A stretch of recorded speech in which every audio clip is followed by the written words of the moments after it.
সংবিধান আৰু আইনৰ প্ৰতি আনুগত্য প্ৰকাশ কৰি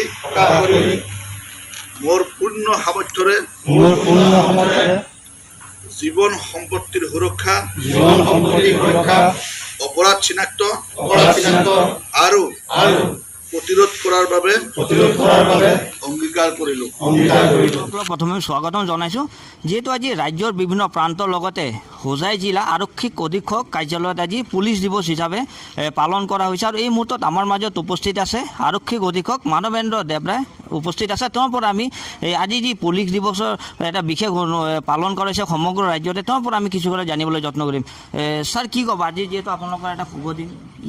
মই সকলোকে আন্তৰিক শুভেচ্ছা জনাইছোঁ আৰু মই ৰাইজক এইটোৱে অনুৰোধ জনাম যে ভাৰতীয় সংবিধান আৰু আমাৰ অসমৰ সমাজ ব্যৱস্থাৰ প্ৰতি সন্মান জনাই যাতে সকলোৱে আইন শৃংখলা বৰ্তাই ৰাখে আৰু এখন সুস্থ সমাজ গঢ়ি তোলাত সহায় কৰে।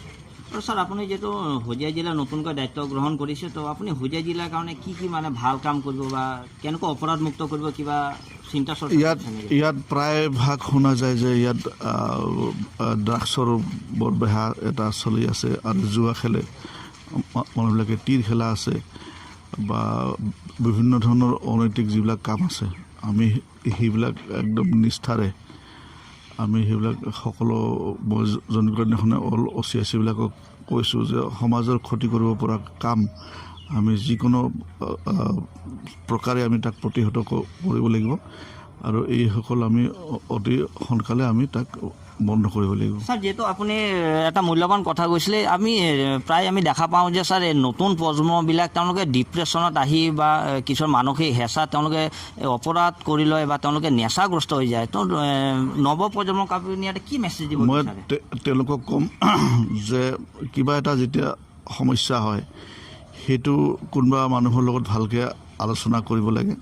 কিবা এটা নিজে এটা এনেকুৱা ধৰণৰ ডিচিশ্যন লোৱাৰ আগতে এজন ভাল মানুহক নিজৰ শিক্ষাগুৰুক এইবিলাক তেওঁৰ নিজৰ সমস্যাবিলাক কোৱা উচিত আৰু যিকোনো কাৰণতে বন্ধু বান্ধৱৰ লগত বহি যাতে নিচাসক্ত নহয়, ড্ৰাগছৰ যাতে কোনো কাৰণতে কেতিয়াও যাতে মুখত নিদিয়ে, এইটো তেওঁলোকক মই অনুৰোধ। আপোনাক আমি আমাৰ north east live today news চেনেলৰ পৰা আপোনালোকক আমি ধন্যবাদ জ্ঞাপন কৰিছোঁ যাতে আপোনালোকৰ জীৱন মংগলময় হয় আৰু যাতে আপোনালোকে দেশৰ কাৰণে যাতে আৰু ভাল ভাল কাম কৰি যায়।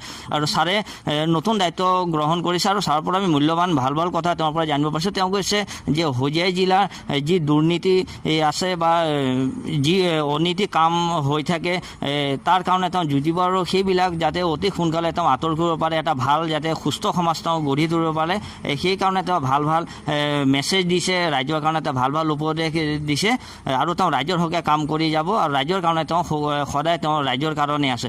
ভিডিঅ' জাৰ্নালিষ্ট সৰঞ্জিত গোৱালাৰ সহযোগত হোজাই জিলা ব্যুৰ চিফ সৰঞ্জিত গোৱালা।